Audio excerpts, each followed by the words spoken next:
सब, I hope आप सब बहुत अच्छे होंगे। तो आज हम अपना देख लेते हैं न्यू टॉपिक्स। न्यू टॉपिक्स हमारे क्या है, डायरेक्ट एंड इनडायरेक्ट नरेशन। हम बनाना सीखेंगे डायरेक्ट एंड इनडायरेक्ट नरेशन। देख लेते हैं हमारे डायरेक्ट सेंटेंस कौन से होते हैं एंड इनडायरेक्ट सेंटेंस कौन से होते हैं। तो सबसे पहले हम देखेंगे डायरेक्ट नरेशन के बारे में। जैसे कि सेंटेंस है हमारा, he said inverted commas I am going to Mumbai। he said का मतलब है उसने कहा, I am going to Mumbai कि मैं मुंबई जा रहा हूँ। उसने कहा कि मैं मुंबई जा रहा हूँ। तो ये क्या है, सीधा सीधा बोल दिया उसने कि उसने कहा मैं मुंबई जा रहा हूँ। तो ये क्या है, direct narration. he said I am going to Mumbai। उसने कहा कि मैं मुंबई जा रहा हूँ। अब हम इनडायरेक्ट नरेशन क्या होता है, जैसे कि he said that he was going to Mumbai। तो ये क्या लिखा है, he said that he was going to Mumbai। उसने कहा कि वह मुंबई जा रहा था। उसने कहा कि वह मुंबई जा रहा था। तो ये बात जो है सीधी सीधी बोली गई है एंड इसको जो है हमने किसी के द्वारा बताया गया है कि उसने कहा कि वह मुंबई जा रहा था। तो किसी के द्वारा कही गई बात को हम इनडायरेक्ट नरेशन में बोल देंगे, और डायरेक्ट नरेशन जो सीधा सीधा बोला जाए। जैसे बात को सीधा बोलना डायरेक्ट नरेशन, और बात को थोड़ा घुमा फिरा के बोलना इनडायरेक्ट नरेशन। सिंपल सा है, ये आपको बहुत अच्छे से याद रहेगा। अब हम देख लेते हैं डायरेक्ट नरेशन के दो भाग होते हैं। डायरेक्ट नरेशन के कितने भाग होते हैं, दो भाग होते हैं, टू टाइप्स। जैसे फर्स्ट नंबर पे reporting verb and second number पे रिपोर्टेड स्पीच। रिपोर्टिंग वर्ब क्या है, हम ये देख लेते हैं कि हमारा रिपोर्टिंग वर्ब क्या है। तो रिपोर्टिंग वर्ब क्या है, ही सैड। ये वाला जो पार्ट है हमारा, ये हमारा आता है रिपोर्टिंग वर्ब में। And I am going to Mumbai, and ये वाला पार्ट जो हमारा वो होता है रिपोर्टेड स्पीच।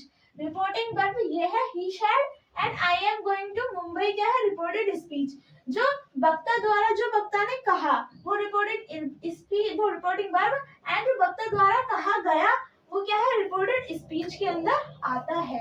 तो ये वाला पार्ट हमारा हो गया रिपोर्टिंग वर्ब एंड ये वाला पार्ट हमारा हो गया रिपोर्टेड स्पीच। तो आई होप आप सबको इतना तो समझ में आ गया होगा कि डायरेक्ट नरेशन क्या है एंड इनडायरेक्ट नरेशन क्या है। एक बार हम और बता देते हैं, डायरेक्ट नरेशन वो है जो हमें सीधा सीधा बोला जाए, और इनडायरेक्ट नरेशन जो बात को थोड़ा घुमा के बोला जाए। जैसे इस सेंटेंस में है कि शायद I am going to Mumbai, उसने कहा कि मैं मुंबई जा रहा हूँ। तो सीधा सीधा बोला गया है। और सेकंड नंबर पे आ जाता है he said that he was going to Mumbai। ये क्या है, हमारा इनडायरेक्ट बना हुआ है। उसने कहा था, उसने कहा कि वह मुंबई जा रहा था।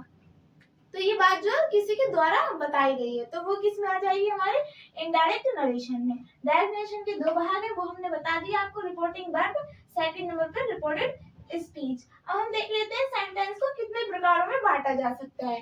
तो अर्थ की दृष्टि से सेंटेंस को 5 प्रकारों में बांटा जा सकता है। 5 प्रकार वो कौन से टेंस है।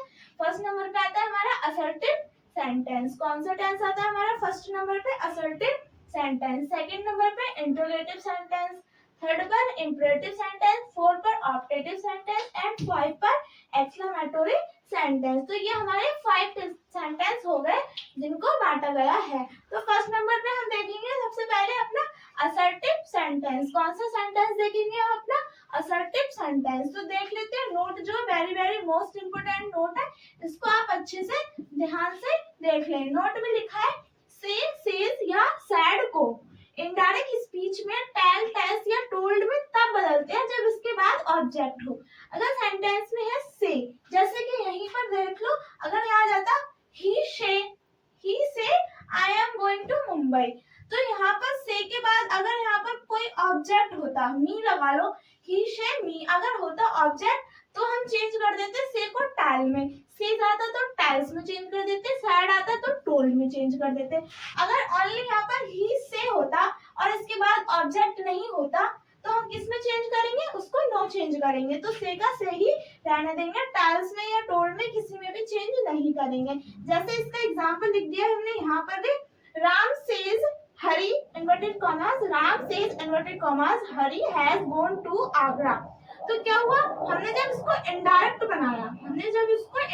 बनाया, तो क्या कर दिया, देखो राम सेज और दैट लगा दिया, क्योंकि इन्वर्टेड कॉमास हटाने के लिए हमें क्या लगाना होता है, दैट लगाना होता है। ये दैट तो कंपलसरी है असर्टिव सेंटेंस में। तो राम सेज दैट, हरी लगा दिया हमने, उसके बाद सेंटेंस को सेम लिख दिया, हैज गॉन टू आगरा। क्योंकि सेज के बाद यहाँ कोई भी ऑब्जेक्ट नहीं है। अगर ऑब्जेक्ट होता तो हम सेज का क्या कर देते, टेल्स कर देते, से का टेल कर देते और सैड का टोल्ड कर देते। अब जब यहाँ पर ऑब्जेक्ट नहीं है तो हम इसको सेम लिख देंगे।